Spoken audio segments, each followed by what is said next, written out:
Hey, what's up? This is Malinconico from Rhino Wrestling. This is Anthony Montanaro. Say hi there. Guys over at Fighter4hire asked me to do some technique as far as wrestling goes. And what I wanted to do was, we do something, we have a drill that we do every day. And we call it chasing tail. Alright?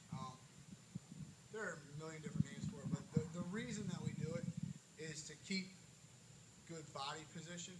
One of the things that I see, especially in the grappling world, is a lot of this stuff, a lot of this, like the old 1972 double leg that our grandfathers taught somebody and they taught their fathers, and the problem with that, okay, is body structure.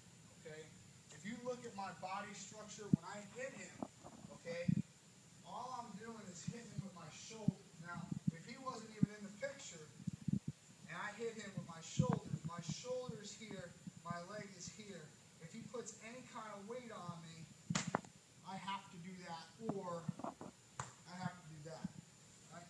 So, the real philosophy behind this is to have perfect body position at all times. Okay, which means that my knee, my hip, and my shoulders are all in a line if I go to a knee. If I don't go to a knee, then just my hip and my shoulders are in a perfect line. So when we're chasing tail, what we're going to do is we're just going to pull his head down, okay, to here, and I'm going to stuff his head right in my belly button, and I'm going to keep his head in right here. All right, now a lot of guys, especially in the jiu-jitsu world, will start to think about, some type of guillotine, even if it's just a front headlock to hang on to them. All right, but what happens there is that when they do, the guys, the defensive man, because they're in so much danger here of their neck, they forget completely about their legs. All right, and all we're going to do here when we chase tail is grab like a hook hand, no thumbs, hook hand right on the hamstring, and I'm going to lock my elbow down. My elbows are much stronger when I lock them down, like this. And now, instead, what I'm going to see a lot of guys doing, okay, is coming out to the side and driving with their shoulders. But that still is going to create the same effect as that double leg. There's nothing underneath my shoulders, all right? So what I want then is to pull him into me, and I'm going to step towards him at the same time here and just slide my hips right into his leg. So that means that if I let go of the situation, he's out of here, okay, my shoulders are right over my hips. So if we're sliding to the leg here, okay, so that everything is in a line. So if he decides to put a little bit of weight on me, here, sprawl a little bit too, good. I'm actually okay, I'm stronger here, all right, as long as my hips are underneath my shoulders. So now, if we're just drilling here, all right, the backhand goes deep. If you're doing this for the first time, you'll have a tendency to really pick the leg up. I don't want you to pick the leg up. Obviously, in a live situation, if you pick the leg up, it's not a big deal. In fact, it's probably going to help you. But just for now, if you're just drilling, keep your hips on the leg. All right? It'll force you to bring your hips down and into his leg. All right? The one way I teach it is to have them kind of walk their knees forward, just their knees. All right, that helps too. And now instead of driving this way, which I see a lot of guys do, right, if they drive this way, he has a post leg, right? So if I drive, he's pushing back into me with that leg. And even if I've got two legs to pressure into him, and he's only got one, he's still got a kickstand. Right, so what I want is to change direction on him. Hips in real tight.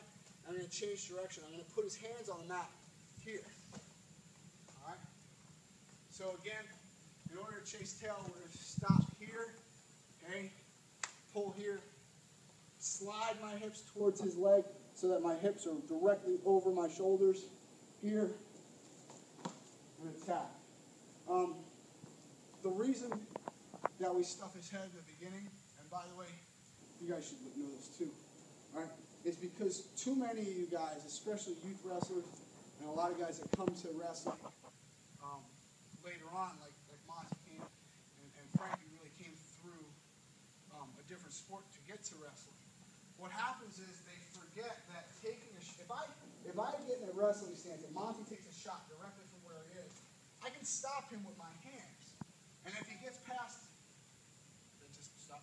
No, still going. If he gets past my hands, I can stop him with my elbows. And if he gets past all that, then I can stop him with my head. All right?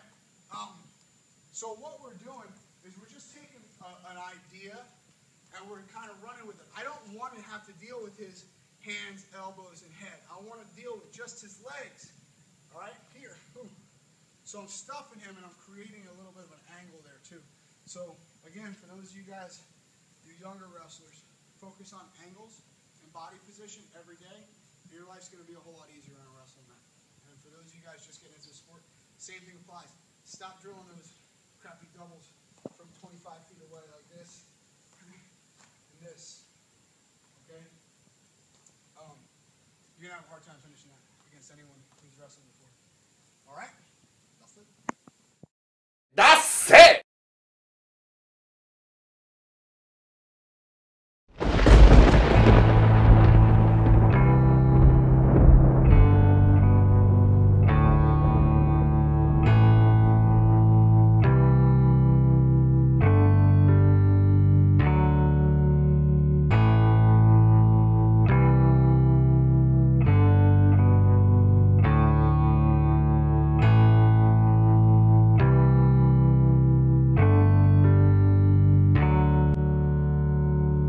www.24hourlockin.com.